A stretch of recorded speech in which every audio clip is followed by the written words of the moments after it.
Boa noite, meu nome é Paulo Pigato. É com muita alegria que eu venho hoje dar um pequeno depoimento para vocês daquilo que eu tenho aprendido e do que tem valido na minha vida estar no Holy Hour. Eu tenho o prazer de dizer que desde os primeiros tempos do Holy Hour eu tenho participado, ouvido palestras, aprendido aqui com gente preparada, gente que Deus preparou para nos trazer essa mensagem sobre hombridade, sobre integridade, e tenho vivido isso dentro da minha casa, dentro dos meus negócios, aprendendo, trabalhando com integridade e levando tudo isso a sério, não só aqui quando estamos ouvindo, mas no meu dia a dia. Eu quero desafiá-los a estar aqui, a trazer seu amigo, seu irmão, seu filho, seu familiar, porque eu tenho certeza que a sua casa será edificada, que Deus vai fazer o milagre que fez na minha vida lá 20 anos atrás, tem sido agora edificado aqui por palestras edificantes e seriedade no que é feito. Quero pedir a bênção do Senhor sobre a sua vida, sobre a sua casa, e que você seja feliz com tudo aquilo que Deus tem preparado e que possa estar aqui aprendendo cada vez mais. Muito obrigado, que Deus te abençoe e esteja conosco. Traga quem você acha que precisa ouvir da palavra e que pode ser edificado junto conosco. Muito obrigado.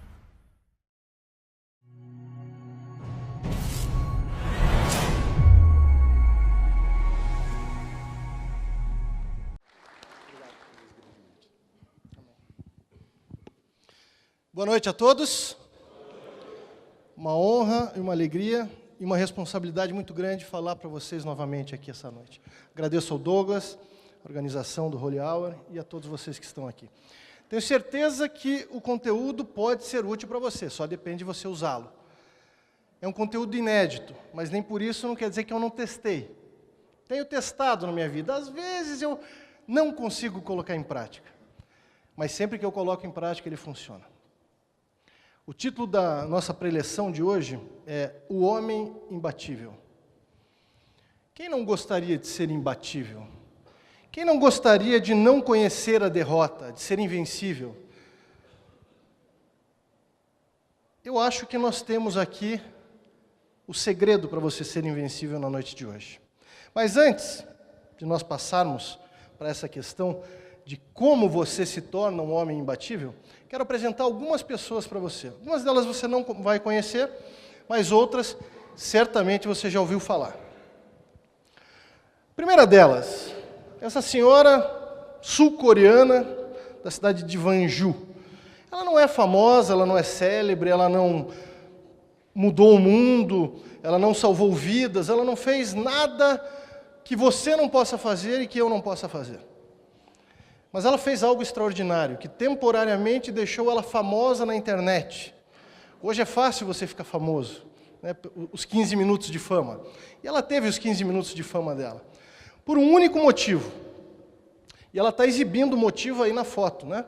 Está toda sorridente, toda feliz, e o que ela está segurando ali nas mãos é a habilitação de motorista dela. O que tem de tão espetacular? Ela tirou a carteira de motorista. Ela tirou a carteira de motorista depois de tentar por 950 vezes seguidas. Isso é espetacular. Ela passou 5 anos da vida dela tentando todos os dias o teste, não o prático, aquele teste teórico. Todos os dias, por 5 anos. Ela gastou o equivalente a 4.200 dólares, perdão, 4.200 dólares, que daria hoje em torno de uns 13 mil reais, em taxas. Minha pergunta para você, quantas vezes você tentaria até desistir? Eu certamente não tentaria 950 vezes. Eu acho que ia chegar lá pela 20ª e eu ia pensar, Deus não quer que eu dirija. Mas Deus queria que ela dirigisse, tanto que ela tirou a carteira. 950 vezes. Olha a persistência dessa senhora, e ela é uma senhora de idade, ela tem 68 anos. Eu acho que ela passou mais tempo para tirar a carteira do que ela vai ter para dirigir depois. Porque aqui ela tinha tirado só a parte teórica. Eu não sei, eu procurei notícias dela para saber da parte prática, mas eu tenho certeza que ela vai tirar. Não tenho dúvida, nem que ela tente mais 950 vezes. Deixa eu apresentar uma outra pessoa para você, esse você deve conhecer. Brasileiro, maestro João Carlos Martins. Ele tem uma história bastante conhecida, eu vou resumir aqui rapidamente para você. Ele, aos 8 anos, ele ganhou um concurso de o melhor pianista de obras de Bach, aos 8 anos. Aos 20 anos, ele estreou no Carnegie Hall, que é o templo da música erudita nos Estados Unidos. Mais do que isso, ele foi para o Carnegie Hall patrocinado pela primeira-dama dos Estados Unidos, Eleanor Roosevelt, na época. Era uma sumidade. Em obras de Bach ele era insuperável. E aí, quando ele tinha 25 anos, morava em Nova York, o time da Portuguesa de São Paulo foi para Nova York para jogar algum amistoso. E no jogo treino da Portuguesa, como ele era torcedor da Portuguesa, era uma pessoa célebre e tal, convidaram ele para participar do jogo treino. E ele foi jogar. Caiu no meio do campo. O jogo foi no Central Park, esse jogo treino. Ele caiu e um pedaço de madeira furou o seu braço e arrebentou com o nervo ulnar. Ele ficou com 3 dedos paralisados da mão. Pianista. O que fazer? Como é que eu vou tocar agora? 3 dedos a menos. Mas ele não desistiu. Fez fisioterapia, submeteu-se ali a tratamentos médicos, tomou remédios, tinha muita dor, mas continuou. Continuou trabalhando. Alguns anos mais tarde, esse mesmo homem, ele desenvolveu o que hoje é chamado de DORT, né? Que são os distúrbios osteomusculares causados pela repetição. Talvez você conheça alguém que já tenha, ou mesmo você já tenha tido algum tipo de problema por digitar muito, usar muito computador, ou a gente usa muito celular, às vezes dá um probleminha aqui. O dele foi gravíssimo. Ele não conseguia mexer os braços direito.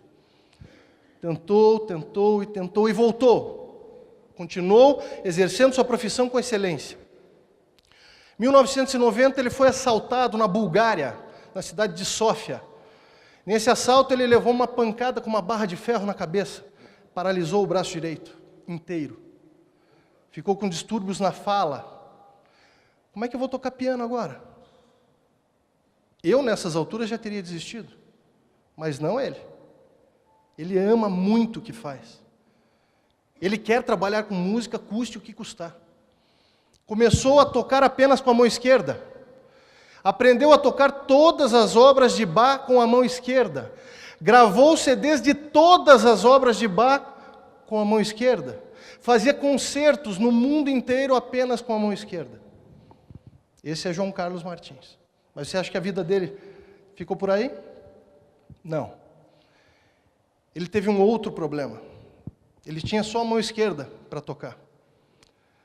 Só que agora ele sofreu uma contratura de Dupuytren, se eu não me engano o nome. E agora nem a mão esquerda não funciona mais. Braço direito paralisado, mão esquerda paralisada, problemas osteomusculares, problemas neurológicos causados pelo acidente. Eu não posso mais tocar piano, nem com a mão esquerda. Mas eu amo a música. Eu amo as obras de Bach. Eu vou reger. Ele não era maestro, ele era pianista. Passou a reger. Só que a mão direita não funciona, então ele não tem como segurar a batuta. Mas ele regia sem a batuta. O problema não é a mão direita. O problema era na mão esquerda. A mão esquerda não funciona. Como é que ele vai virar as páginas das partituras? Não tem como. Sabe o que ele faz para poder reger? Ele decora as músicas, nota por nota. Um total de 5.000 páginas por ano. Ele decora só porque ele ama trabalhar com música. Só porque ele ama o trabalho dele. Talvez aqui hoje, e eu não estou apontando meu dedo para você, porque eu sou assim. Talvez aqui hoje tenham pessoas limitadas, com limitações de saúde. Seja pela idade, seja por distúrbios relacionados ao trabalho repetitivo. Eu já tive isso, eu tenho fibromialgia causada por isso. Então eu sei o que é você ser limitado no seu trabalho. Não é fácil. Mas eu quero dizer, não desista. Ele não desistiu. Ele é considerado hoje o maior intérprete de Bach que existe no planeta. é homenageado no mundo inteiro. Aonde ele passa é aclamado. Paralítico de um dos braços, a outra mão totalmente contraída, você vê ele ainda toca piano, tá? Daquele jeitinho que você está vendo ali, com a mão com os dedos contraídos. Mas, evidentemente, ele não tem como tocar o piano com a excelência que ele tocava antes. Então, passou a reger, e, na regência, ele mantém o seu nível de excelência. Outro personagem que eu quero te mostrar, e que também é espetacular, é mais conhecido. Esse você conhece, Nelson Mandela. Nelson Mandela, ele nasceu na África do Sul, e na África do Sul existia um movimento de brancos, 2 milhões de brancos que dominavam de maneira cruel, violenta, 8 milhões de negros. Um regime segregacionista poucas vezes igualado na história da humanidade. Mortes, violência, terror, racismo, evidentemente. Não eram tratados como seres humanos. Nelson Mandela, ele não queria que os negros se levantassem, porque eram maioria, e sobrepujassem os brancos. Não, ele queria igualdade. Ele queria ter o direito de usar o mesmo banheiro que um branco. Ele queria ter o direito de se sentar à mesa no mesmo restaurante que um branco. Ele queria ser tratado como gente. E por causa desse sonho, os brancos, quando ele começou a se tornar um grande líder, o jogaram na prisão. Prisão perpétua. Aos 40 e poucos anos. Prisão perpétua.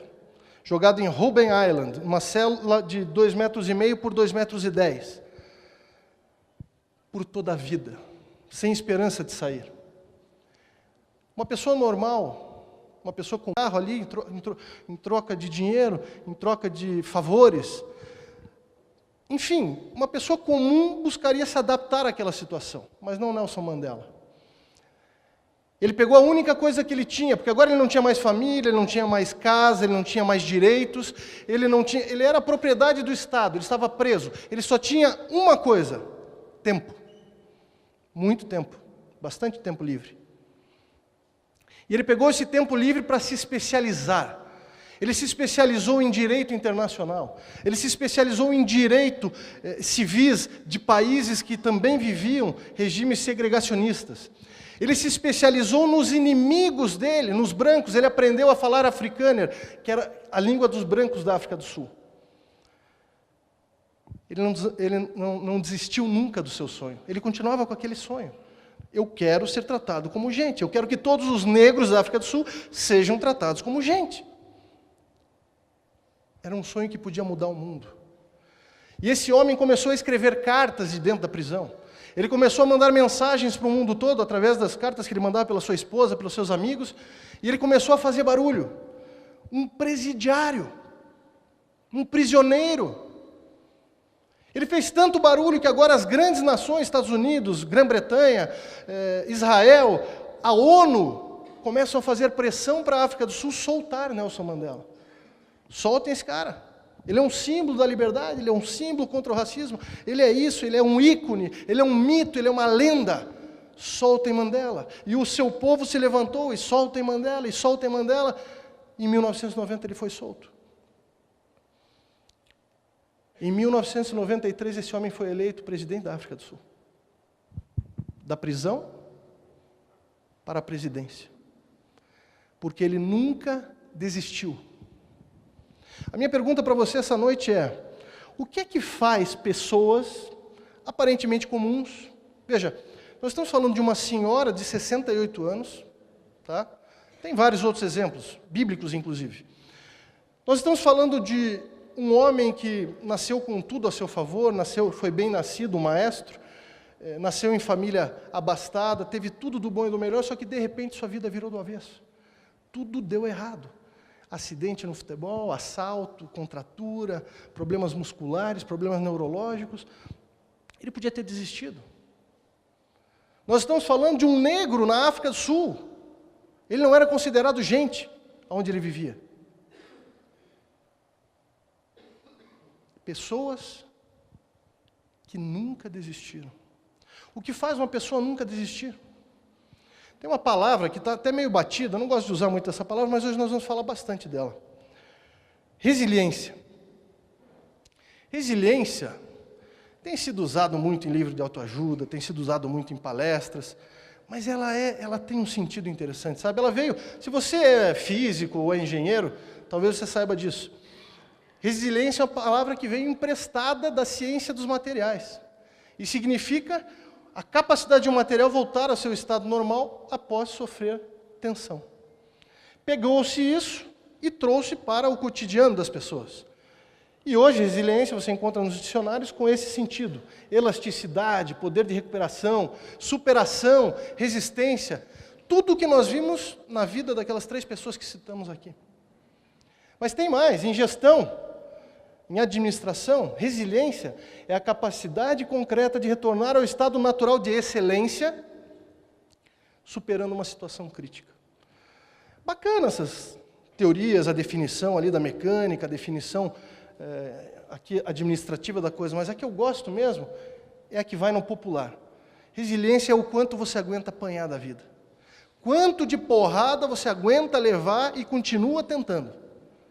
Quanto que você apanha, cai, quantas vezes você cai e levanta. Isso é resiliência. Você é resiliente? Quanto você aguentaria da vida do maestro? Quanto você aguentaria da vida de Mandela? Talvez eu, quando fosse jogado ali numa cela de 2x2, não sei o que seria a minha reação. Mas provavelmente eu não viraria o presidente da nação. Quantas vezes você tentaria tirar sua carteira de motorista? Quantas vezes você prestaria o concurso vestibular quando jovem? Quantas vezes você prestaria um concurso que você quer passar? Seja ele qual for. Quantas vezes você tentaria até a sua empresa dar certo? Quantas vezes você tentaria até alcançar a promoção? Quantas vezes você tentaria para que o seu casamento desse certo? Sabe por que a nossa vida é difícil? Nós desistimos muito fácil. De tudo. Tudo é descartável. Tudo que nós compramos é descartável. Relacionamentos viraram descartáveis, casamento virou descartável. É muito mais fácil você entrar com um pedido de divórcio e se separar do que você casar.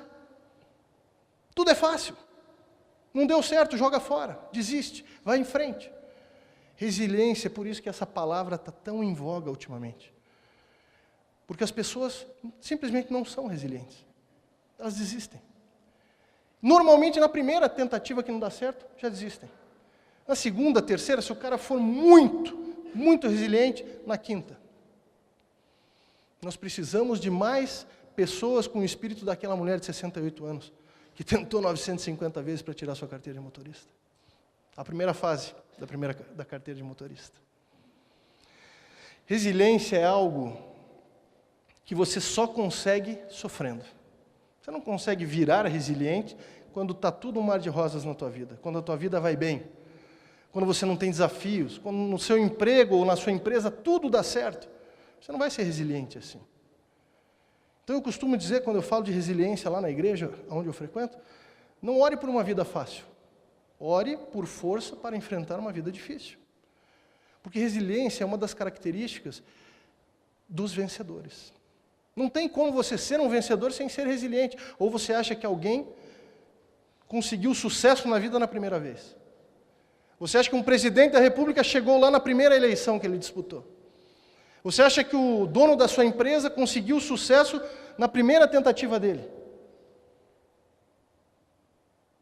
Ou que o casamento que dura 20 anos, 25 anos, 30 anos, não tem problemas? A questão é não desistir. Resiliência. Muito bem, entendemos o que é resiliência, sabemos o que é resiliência, entendemos que é algo extremamente valorizado na sociedade atual, é algo que apenas os vencedores têm, e todos eles têm, nenhum vencedor não tem resiliência. Mas como conseguir? Como ter resiliência? Falar que você precisa ter resiliência é muito fácil. Mas como é que você consegue resiliência? Como é que você se torna uma pessoa resiliente? Uma pessoa que supera obstáculos. Uma pessoa que, debaixo de pressão, ela cresce. Uma pessoa que, como Nelson Mandela, numa situação trágica, jogado numa prisão, faz daquilo uma oportunidade para crescer, para se tornar melhor, para se tornar um grande líder mundial. E para mudar o mundo. Como é que eu faço isso? Para a gente chegar a essa conclusão, eu vou ter que te apresentar uma outra pessoa. Esse não é tão famoso. Você vai conhecê-lo se você for da área onde ele atuou. Viktor Frankl, psiquiatra, neurologista, criador da logoterapia. Ele é muito conhecido no meio da filosofia também, da psicologia, da psiquiatria. Mas assim, pessoas que não trabalham nessa área, talvez nunca tenham ouvido falar do Viktor Frankl. Viktor Frankl é um judeu, nasceu em Viena, na Áustria, em 1905. Teve uma infância muito difícil. Sua família, apesar de ser uma família unida, era uma família muito pobre, uma família que tinha dificuldades. Durante a Primeira Guerra Mundial, quando ele tinha seus 20 anos, ele teve que mendigar para poder comer, porque eles não tinham condição nenhuma, e a guerra acabou devastando ainda mais a situação financeira deles e do país ali. Mas superou tudo isso. Viktor Frankl, com muito esforço, cursou medicina, formou-se em psiquiatria, especializou-se em neurologia e acabou desenvolvendo a logoterapia. Nós vamos falar um pouquinho mais sobre isso daqui a pouco. E ele estava no auge. Era agora um doutor, era um homem respeitado, era professor nas principais universidades de Viena. Só que veio a Segunda Guerra Mundial. E em 1942 ele foi preso com toda a sua família, pai, mãe e a esposa. Frankl era judeu, foi deportado, preso e deportado para um gueto judeu em Praga. Nesse gueto, seu pai, que já tinha uma certa idade, morreu logo de entrada, já nos primeiros 6 meses. Morreu o pai de Frankl. A esposa dele, que estava grávida, ele nem sabia que a esposa estava grávida. Os nazistas forçaram ela a abortar. Depois de 6 meses, pegaram Frankl, sua esposa e sua mãe e enviaram a Auschwitz, o pior de todos os campos de concentração. Em Auschwitz, nas primeiras semanas, sua mãe foi enviada para a câmara de gás e morreu. Sua esposa foi transferida para outro campo de concentração, onde morreu com 24 anos. Frankl perdeu a sua saúde. Não são fotos do Frankl, não existem fotos do Frankl no campo de concentração. São fotos de prisioneiros em Auschwitz. Frankl ficou assim, pele e osso. Perdeu sua família, sua esposa, filho, pai e mãe. Perdeu sua saúde, perdeu sua liberdade, perdeu seus direitos, perdeu sua dignidade. Todos os dedos dos pés de Frankl foram amputados por ele mesmo, com alicates no campo de concentração, por causa do frio. Os dedos dos pés congelaram. E ele arrancou. A biografia dele, você vê ali que por 18 oportunidades ele estava a um fio de morrer, mas não morreu. Ao contrário da maioria dos que estavam com ele, que morriam ali, ele insistia em viver. E ele roubava dos nazistas, sempre que ele tinha oportunidade, ele roubava papéis dos nazistas para escrever. Estava escrevendo um livro, e escrevia aquilo como se aquilo fosse a coisa mais importante da vida dele. Frankl saiu do campo de concentração 3 anos depois, 1945. Dia 27 de abril de 1945, ele foi libertado, voltou para Viena, estava acabado. Ele estava assim, zerado financeiramente, sem lugar para viver, sem nada, sem família, sem amigos. Todos que ele conhecia tinham morrido. Esse homem foi para Viena, recomeçou sua vida. Talvez hoje à noite nós estejamos aqui com homens que estão precisando recomeçar. Ele tinha 40 anos quando ele recomeçou. Eu tenho 44. É fácil recomeçar a vida aos 40 anos, no mundo em que vivemos? Talvez você tenha que recomeçar. Eu não sei se você perdeu o seu emprego, eu não sei se o seu casamento fracassou, eu não sei se você tinha uma empresa e essa empresa está quebrando. Talvez você tenha que recomeçar. Inspire-se, é possível. Esse homem, depois dos 40 anos, ele se tornou uma sumidade com a logoterapia. Ele publicou livros em quase todos os países conhecidos. Seus livros foram traduzidos em mais de 30 línguas. Ele casou-se novamente. Ele teve uma filha. Ele já com idade avançada, ele tirou brevet de aviação. Virou piloto de avião. Já com idade avançada, ele começou a se tornar um alpinista e se tornou um alpinista de sucesso também. Já velhinho, tem fotos dele velhinho, pendurado em montanha, por cordas. E as pessoas perguntavam para ele: doutor, o que te fez ter forças para viver? Qual é a fonte da sua resiliência? O que te fez enfrentar a morte de todas as pessoas que você conhecia? Encarar a sua própria morte de frente? Ficar sem saúde? Ficar sem nada e recomeçar? E se tornar uma sumidade? Ele é doutor honoris causa nas principais universidades do mundo. E Frankl disse: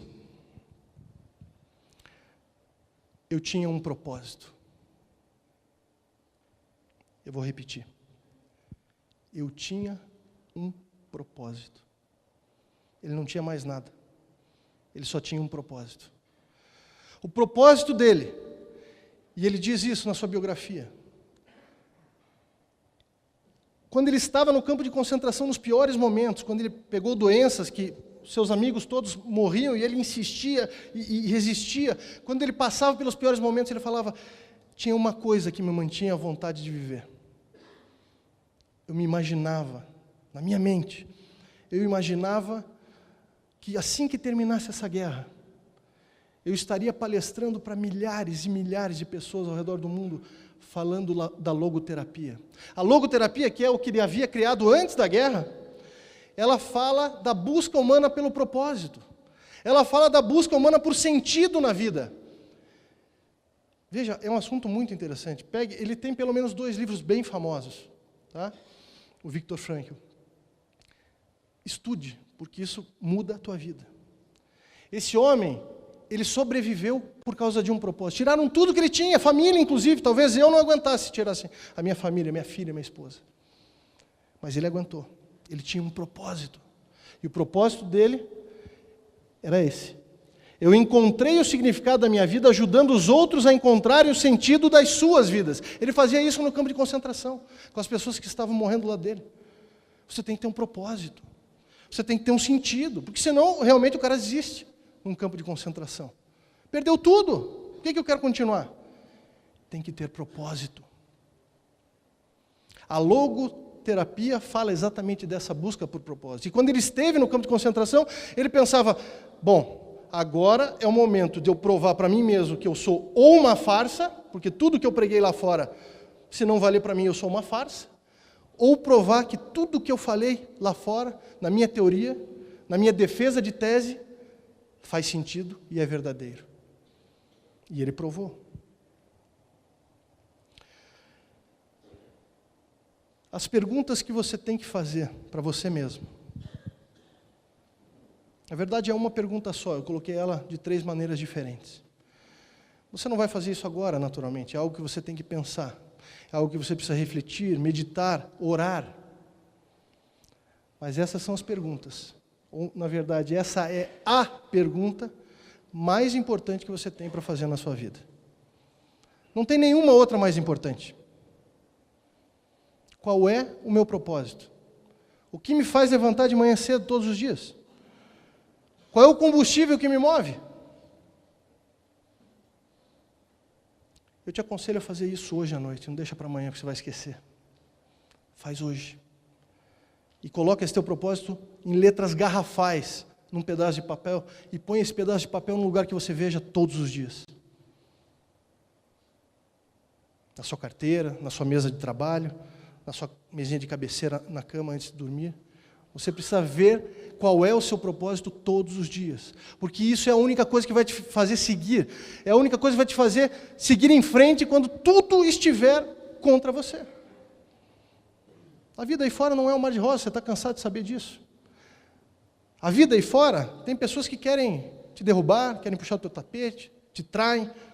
Amigos que fazem isso, inclusive. Se você não tem um propósito, você não segue.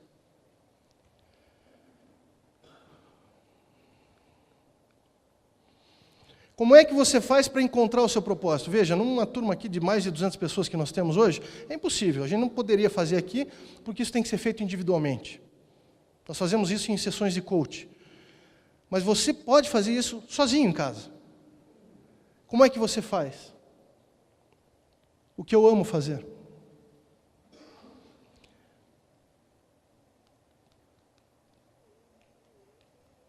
Ele descaracterizou, mas eu vou dizer as perguntas para você. O que eu amo fazer? O que eu faço bem feito? E o que eu faço que pode fazer diferença para o mundo? Essas são as 3 perguntas. O que eu amo fazer, o que eu faço bem feito, e o que eu faço que pode mudar o mundo ou fazer o bem para o meu próximo.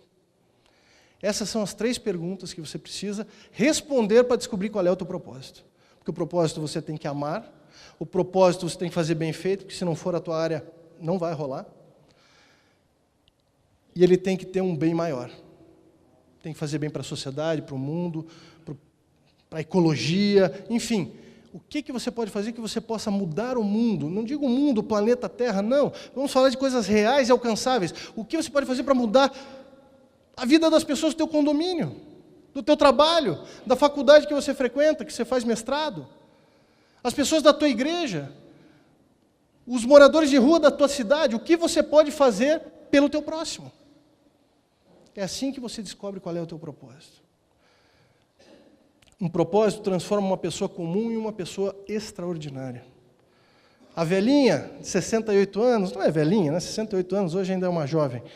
Mas aquela senhorinha da Coreia do Sul, ela tinha um propósito: tirar a carteira de motorista. Custasse o que custasse. Você pode ter propósitos simples, você pode ter propósitos menores, mas eu vou falar o porquê que é interessante você ter propósitos grandes. Veja, se o teu propósito for uma promoção no trabalho, for ganhar dinheiro, for comprar um apartamento maior, seja lá o que for, não tem nada de errado nisso. Mas se esse for o teu propósito, em algum momento você vai se frustrar. Ou porque você pode não alcançá-lo, ou porque, depois que você alcança, você fica sem propósito. Então, o propósito daquela senhorinha era a carteira de motorista. Agora, pense você no propósito do Nelson Mandela. Eu quero mudar o mundo. Quero mudar o meu país. Eu quero que os negros aqui sejam tratados como são os brancos. Isso é um propósito. Um propósito transforma você, pessoa comum, em uma pessoa extraordinária. Aquela senhorinha é extraordinária. Por que ela é extraordinária? Só porque ela tinha um propósito, e ela cumpriu aquele propósito. E o mundo reconheceu isso, viralizando ela em redes sociais pela persistência e coragem que ela teve, e resiliência. Só que eu não vim aqui para te ensinar a ser extraordinário. O título da palestra é O Homem Imbatível. Qual é a diferença? Um propósito faz você ser extraordinário, mas o que te torna imbatível? Se o teu propósito estiver de acordo com o propósito divino, aí você é imbatível. Aí você não é derrotado nunca. Você pode ter vários propósitos, você não precisa ter um propósito. Mas você precisa ter um que é o principal, um que guia a tua vida. Veja, se o teu propósito não estiver de acordo com as normas divinas, e as normas divinas são muito simples: amor. Amor a Deus, amor pelo próximo. É o resumo, né, do Decálogo. Amor. Se você tem um propósito de vida que é só ganhar dinheiro, ganhar dinheiro, ganhar dinheiro, ganhar dinheiro, ganhar dinheiro, Deus não pode te ajudar nisso, porque não está de acordo com o que Ele pensou para a tua vida. Não é só isso. Você pode também ganhar dinheiro, mas não é só isso. A tua vida não é isso. Se o teu propósito é poder, poder, poder, poder, não é o propósito de Deus. Não vai ser abençoado. Você pode até alcançar, mas você não vai ter vida plena. Você não vai ser feliz e satisfeito.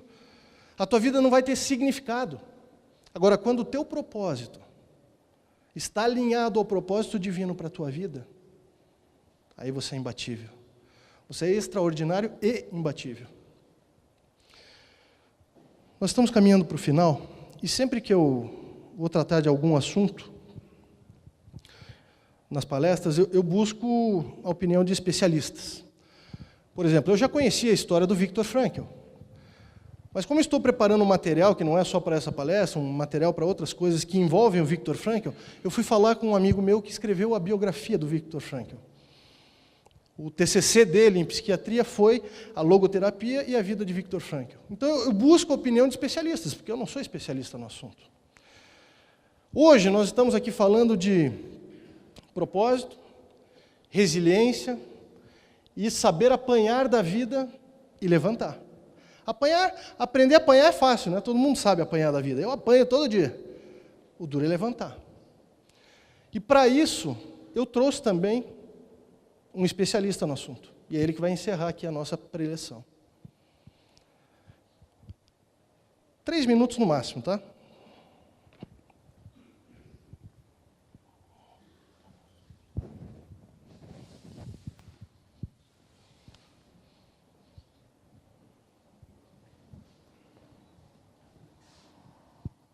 Esse cara é especialista em apanhar da vida. Especialista. Apanha, mas sempre se levanta. Sempre. Ele é fantástico. E eu faço questão de apresentar ele para vocês.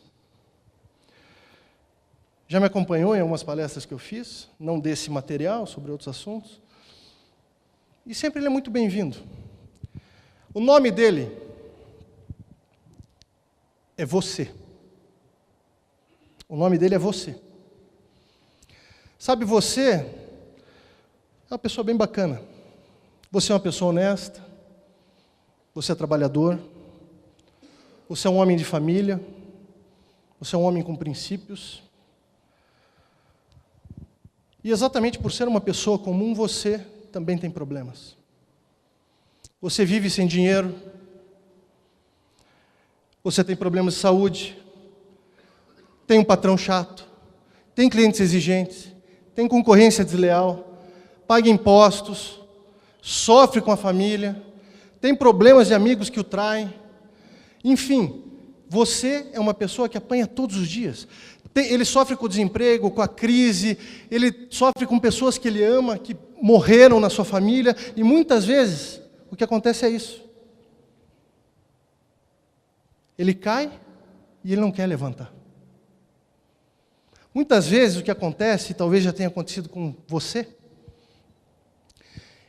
é que você cai e não quer levantar. Por um simples motivo. Aqui embaixo é confortável. Aqui embaixo não tem críticas. Ninguém critica um cachorro morto. Aqui embaixo não tem inveja. Ninguém inveja alguém que está na sarjeta. Aqui embaixo não tem expectativas frustradas, porque ninguém espera nada de você quando você está deitado, quando você está largado. Mas eu quero dizer uma coisa para você e para você. Tenha um propósito. A vida não é fácil. Você vai apanhar, você vai cair. E você vai entrar nessa zona que aparentemente é a zona de conforto. É a zona onde ninguém te cobra nada, ninguém te critica porque você não realiza nada, ninguém joga pedra em você porque você não é vidraça. Você está ali escondidinho, coberto com o manto da mediocridade. E é isso que eu queria dizer para você. Aqui é a zona da mediocridade. Não é só a zona do conforto. Aqui é a zona dos sonhos despedaçados. Aqui é a zona onde não há felicidade, não há alegria, não há realizações, não há objetivos alcançados, não há respeito, não há orgulho próprio, nada. Tenha um propósito. Se você tiver um propósito, é isso que acontece com a sua vida sempre que você cair.